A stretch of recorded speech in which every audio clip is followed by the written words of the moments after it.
અને માં શક્તિની કથા છે, સાથે બ્રહ્મની કથા છે અને એની સાથે બ્રહ્મની કથા છે.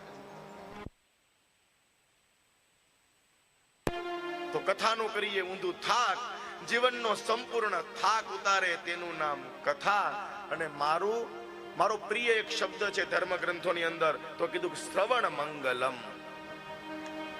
મારી ચેનલનું નામ પણ શ્રવણ મંગલમ છે. મારા મોઢેથી વારંવાર મને મારો પ્રિય શબ્દ છે શ્રવણ મંગલમ. સૌથી સારામાં સારી ભક્તિ હોય ને તો શ્રવણ છે, અને શ્રવણ છે ને એ મંગલ કરાવી દે.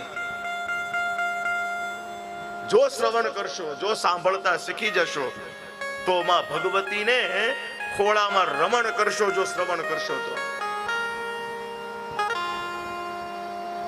અને એ શ્રવણ કરીએ કથાનું અને આપણું મંગલ થાય, એની માટે આપણે આ સુંદર મજાનું આયોજન છે. પરંતુ સ્તુતિ મંત્ર આપણે